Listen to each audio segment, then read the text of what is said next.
ધોરણ 1 ગુજરાતી અધ્યયન સંપુટ પાઠ 8 બળ્યો ભીમ તેનું નાટક સ્વરૂપ આપણે વાર્તા જોઈએ। હસ્તિનાપુર નામનું એક નગર હતું। આ નગરમાં 105 રાજકુમાર રહેતા હતા।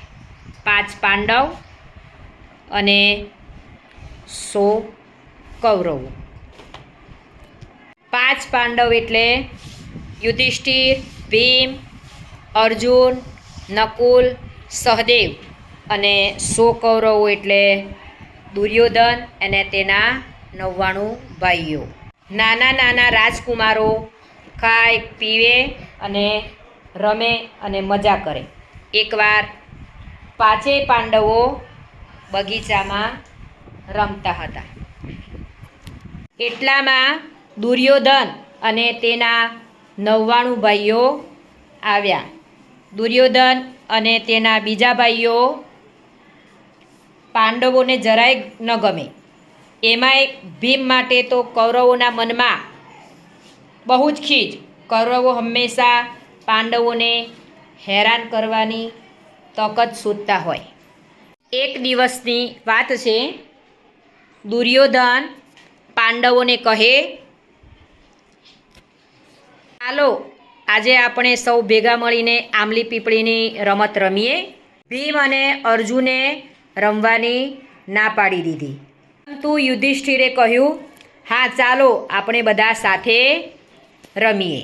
યુધિષ્ઠિરની વાત બધા માને અને રમવાનું શરૂ થયું।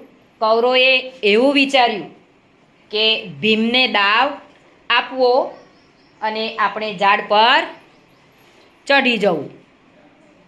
એ ઝાડીઓ તો ઝાડ પર ચડી જ નહીં શકે। મજા આવશે।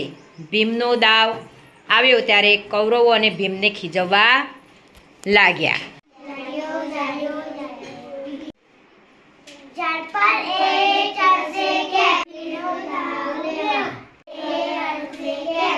ભીમ વિચારમાં પડ્યો, વાત તો સાચી, હું ઝાડ પર કેવી રીતે ચઢું? ત્યાં તો કૌરવો ફરીથી બોલવા લાગ્યા,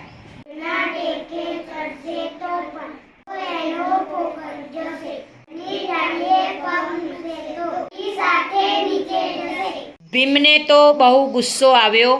એણે તો જોરથી બૂમ પાડી।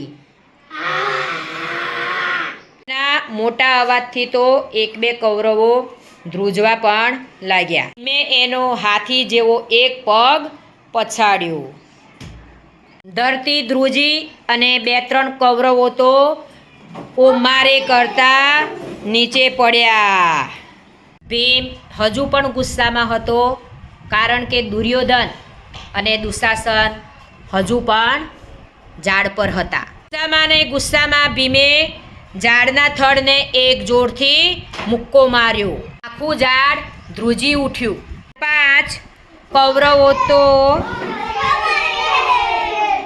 બોલતા નીચે પટકાયા। આ જોઈને ભીમને યુક્તિ સૂઝી।